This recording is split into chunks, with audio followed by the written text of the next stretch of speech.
भारत आणि बांगलादेश यांच्यामध्ये जी सीमा आहे त्या सीमेमधून मोठ्या प्रमाणावर भारतात घुसखोरी होते ही गोष्ट आपल्याला अनेकांना माहिती आहे. त्यामुळे भारतात काही करोड बांगलादेशी राहतात असं काही रिपोर्टमध्ये सांगितलेलं असतं.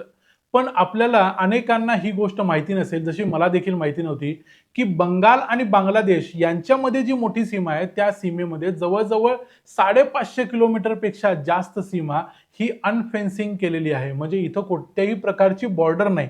म्हणजे सीमा म्हटल्यानंतर तुमच्या डोळ्यांसमोर जे कुंपण लावलेलं येतं अशा प्रकारचं कोणतंही कुंपण या दोन सीमांमध्ये नाही. म्हणजे भारतातला बंगाल आणि बांगलादेश या दोघांच्या सीमेमध्ये.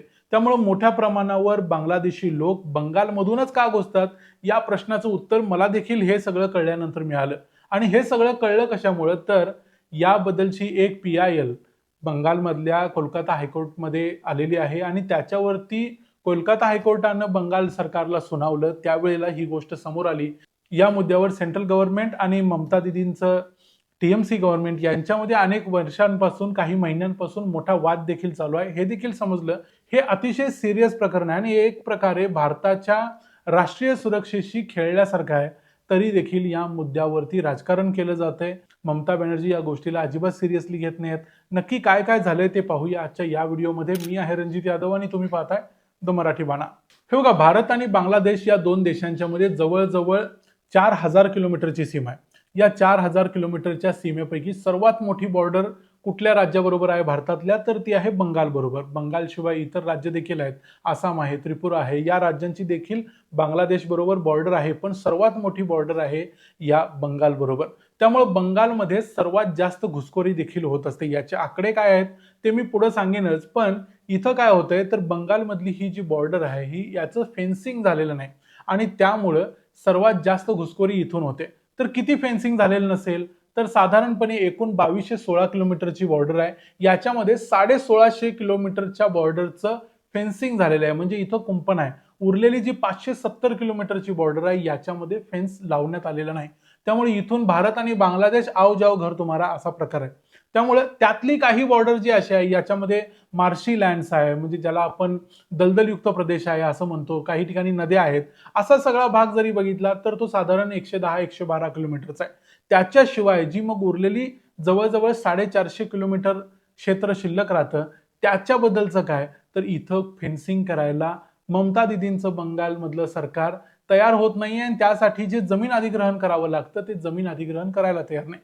थोडक्यात बॉर्डर सिक्युरिटी फोर्स इथं काम करायला तयार आहे, पण बॉर्डर सिक्युरिटी फोर्सला फेन्सिंग करण्यासाठी, कुंपण घालण्यासाठी तिथं जी जागा द्यायला पाहिजे ती जागा देण्याचं काम या स्टेट गव्हर्नमेंटचं आहे.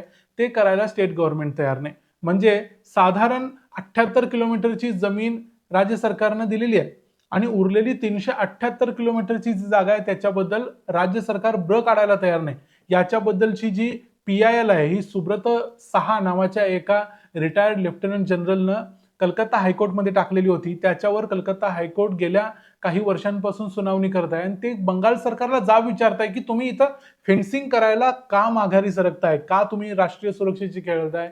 त्यावेळी बंगाल गव्हर्नमेंट त्यांना असं सांगत आहे की लवकरात लवकर केली जाईल. पण लवकरात लवकर काय, भारत वेगळा देश होऊन, स्वतंत्र होऊन जवळजवळ आज 78-79 वर्ष व्हायला आली, पण तरी देखील अजून या दोन देशांमध्ये सीमा नाही, कुंपण नाही. या गोष्टीचं आपल्या सर्वांनाच आश्चर्य वाटतं. मग बांगलादेशी लोक भारतामध्ये काय येऊन घुसतात या प्रश्नाचं उत्तर तुम्हाला आपोआपच मिळेल. आता सध्या कलकत्ता हायकोर्टानं ममता दीदींच्या गव्हर्नमेंटला 28 नोव्हेंबरला सांगितलं की तुम्हाला 7 दिवसांची मुदत आहे. 7 दिवसांच्या आत तुम्ही प्रतिज्ञापत्र सादर करा आणि सांगा की का तुम्ही आजपर्यंत जमीन हस्तांतरण केलं नाही किंवा जमीन ॲक्विजिशन ज्याला म्हणतो आपण, ॲक्विजिशन का केलं नाही, या गोष्टी एवढ्या दिवस का तुम्ही रखडलेल्या आहेत. याच्याबद्दल केंद्रीय मंत्री अमित शाह यांनी अनेक वेळा आवाज उठवलाय. यावेळी नरेंद्र मोदी यांनी ममता बॅनर्जींना सांगितलं की या मुद्द्याचं राजकारण करू नका. हा राष्ट्रीय सुरक्षेचा प्रश्न आहे. इथं आपल्या देशातल्या आपल्या नव्या पिढ्यांच्या बरोबर आपण त्यांच्याशी खेळू शकत नाही.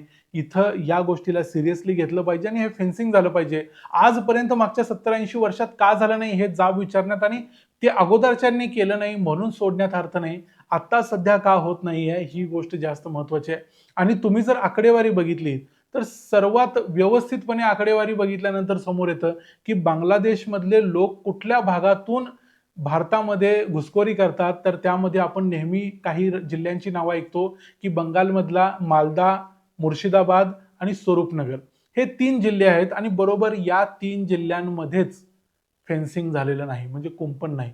त्यामुळं या तिन्ही जिल्ह्यांमध्ये जर तुम्ही बघितले, तर या तिन्ही जिल्ह्यांमधलं जे लोकसंख्येचं गणित आहे, ते बिघडलेलं आहे. तिथं हिंदू मुस्लिमांचं जे पॉप्युलेशन, जी पर्सेंटेज 1947ला किंवा 1971ला होती, त्याच्यापेक्षा आता खूप वेगळ्या प्रकारची आहे. म्हणजे इथं जे मुस्लिम आहेत, त्यांच्याबद्दल काही अडचण असायचं करत नाही. पण इथं जे मुस्लिम आता आलेले आहेत, हे सगळे बांगलादेशमधून आलेले आहेत. त्यामुळे इथल्या जिल्ह्यांमध्ये अनेक ठिकाणी जवळ-जवळ 50% मुस्लिम लोकसंख्या आहे आणि ती फक्त मुस्लिम लोकसंख्या असती आणि भारतीय मुस्लिमांची असती, तर त्यात काही वाईट असायचं कारण नाही. ते भारतीय आहेत. पण इथं बांगलादेशी मुस्लिम येऊन बसलेले आहेत आणि त्यांची इथं संख्या वाढलेली आहे. आणि हे बरोबर तेच जिल्हे आहेत, ज्या ठिकाणी फेन्सिंग झालेलं नाही. त्यामुळे ही गोष्ट भारत कसं सहन करतोय आणि भारताला ही कसा नुकसान करते आहे, ही गोष्ट तुम्हाला या ठिकाणी समजेल. 2017 ते 21चा एक डेटा माझ्याकडे आलाय. त्या डेटामध्ये जवळ-जवळ 6,712 लोकांना भारतात घुसखोरी करताना बॉर्डर सिक्युरिटी फोर्सनं पकडलंय. म्हणजे पूर्ण बांगलादेश आणि भारताच्या बॉर्डरवरची ही गोष्ट आहे.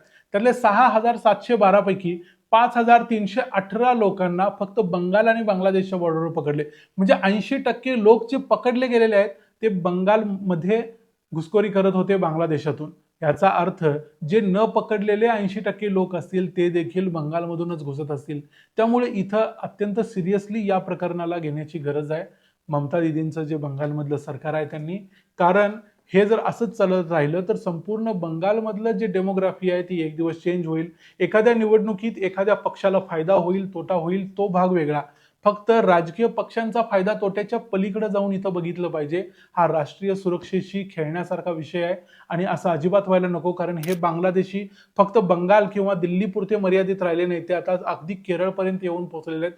प्रत्येक भागामध्ये बांगलादेशी सहजपणे ओळखता येतील इतपत परिस्थिती निर्माण झाली आहे. त्यामुळे या मुद्द्याला सिरियसली घ्यावं आणि हे लोकांना देखील कळलं पाहिजे, की आपल्या देशातले राज्यकर्ते कुठल्या थराला जातात आणि कशा पद्धतीने डोळेझाक किंवा दुर्लक्ष केलं जातं काही मुद्द्यांच्याकडे, ते तुम्हालाही समजावं म्हणून आम्ही हा व्हिडिओ केला.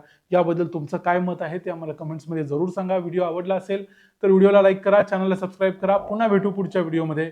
तोपर्यंत पाहत राहा द मराठी बाणा. जय हिंद, जय महाराष्ट्र.